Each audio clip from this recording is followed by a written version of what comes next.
मेरे प्यारे बच्चों, जैसा कि आप जानते हैं कि किसी भी कॉम्पिटिटिव एग्ज़ाम की तैयारी के लिए, जैसे बैंकिंग, एसएससी, पुलिस, नवोदय तथा अन्य किसी भी प्रकार की जो प्रतियोगी परीक्षाएं होती हैं, उनकी तैयारी में रीजनिंग एक महत्वपूर्ण विषय माना जाता है। इसी को ध्यान में रखते हुए एक छोटा सा प्रयास हम लोग कर रहे हैं, जिसमें मेरा भरपूर प्रयास रहेगा कि इस छोटे से प्रयास को बड़े प्रयास में जो है हम लोग लाने की कोशिश करें। और इसी को ध्यान में रखते हुए एक छोटा सा जो है चैप्टर एनालॉजी टेस्ट, जिसको हम लोग हिंदी में सादृश्य परीक्षा भी कहा जा सकता है, इसी चैप्टर को हम लोग जो है शुरुआत करने जा रहे हैं। अगर आपका सहयोग रहा तो ये चैप्टर साथ साथ इसके आगे भी जो चैप्टर आएंगे उसको हम लोग जो है बहुत ही आसान तरीके से और अपनी भाषा में कोशिश करेंगे कि आपको पूरी बात समझाने की कोशिश करें। और अगर आपका सहयोग रहा तो आपको पूरी बात समझ में आएगी। आप देख सकते हैं ये जो चैप्टर है एनालॉजी टेस्ट, जिसको आप हिंदी में कह सकते हैं सादृश्य परीक्षा, ये वर्बल रीजनिंग के अंतर्गत आता है। इसमें आप देख रहे हैं सादृश्यता का मतलब क्या हुआ। तो देखो, सबसे पहले कोई भी चीज़ को जानने के लिए उससे जो रिलेटेड टर्म होते हैं उसको हमको जानना होता है। जैसे बोला है सादृश्यता के डिफिनेशन में, किसी वस्तु, केयर करिएगा, अभी ये जितनी बातें हैं मैं सभी बातों को जो है एग्जाम्पल के तौर पर और एकदम बेसिक से समझाने की कोशिश करूँगा।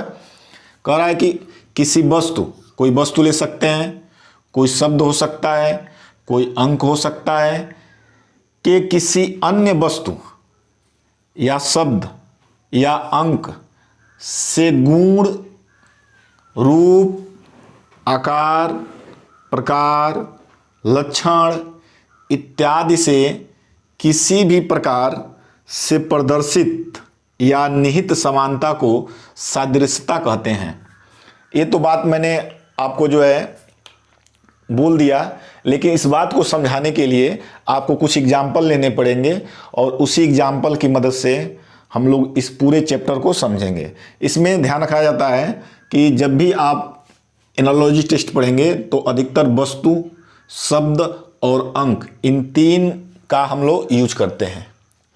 और एक वस्तु का दूसरे वस्तु से समानता देखते हैं, या दूसरे शब्द का पहले शब्द का दूसरे शब्द से समानता देखते हैं, या पहले अंक का दूसरे अंक से समानता देखते हैं, और उसी के हिसाब से हम लोग जो है इसको आगे बढ़ते जाते हैं।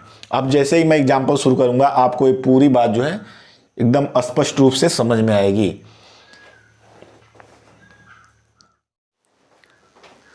अभी मैंने एनालॉजी टेस्ट के अंतर्गत अभी जो डिफिनेशन बताया था उसमें आपने देखा था कि मैंने 3 शब्दों का नाम लिया था। उसमें एक बोला गया था कि या तो शब्द हो सकता है, या तो अंक हो सकता है, या तो कोई वस्तु हो सकती है। 3 बात मैंने बताया था, जिसमें मैंने बोला था वस्तु, दूसरा बोला था शब्द और तीसरा बोला था अंक। इन्हीं तीनों का जो है मैंने समानता प्रदर्शित किया था। अब आप देख सकते हैं क्वेश्चन के द्वारा मैं इसको समझाने की कोशिश कर रहा हूं। पहला इसमें क्वेश्चन बोला है, जिस प्रकार इंतजार का संबंध उबन से है, उसी प्रकार शिक्षा का संबंध किससे है। इसमें आपके पास जो है 4 ऑप्शन है। पहला है पुस्तक, दूसरा है स्कूल, तीसरा है पाठ्यक्रम और चौथा जो है ज्ञानवर्धन। तो आप देख रहे हैं कि इंतजार जो ये शब्द है, इसका जो है संबंध बोल दिया उबन से है। इंतजार का संबंध उबन से है, तो उसी प्रकार शिक्षा का संबंध किससे होगा। तो इस शब्द से क्या संबंध है, इसको पहले हमें जानना पड़ेगा। तो आपको मालूम है, जैसे किसी का भी इंतजार अधिक करने से उबन होता है, ठीक उसी प्रकार अधिक हम लोग अगर शिक्षा को ग्रहण करते हैं तो हम लोग का ज्ञानवर्धन होता है। अर्थात जो है ये ऑप्शन सही है। पुनः एक बार आप देख सकते हैं, कह रहा है कि जिस प्रकार इंतजार का संबंध उबन से है, अर्थात इंतजार करने से उबन होता है, ठीक उसी प्रकार जब आप शिक्षा ग्रहण करते हैं तो आपका ज्ञानवर्धन होता है। अतः जो है ये ऑप्शन सही है। दूसरा क्वेश्चन में बोला है, अनाज का संबंध जो है भंडार गृह से है, ठीक उसी प्रकार जल का संबंध किससे होगा? तो आपको मालूम है अनाज को सुरक्षित रखने के लिए हम लोग भंडार गृह का उपयोग करते हैं, ठीक उसी प्रकार जल को अधिक समय तक सुरक्षित करने के लिए हम लोग बांध का यूज करते हैं। अतः जो है ये जो है बांध वाला जो ऑप्शन है ये सही है। तो पहले में ज्ञानवर्धन ऑप्शन सही है और दूसरे में बांध ऑप्शन सही है।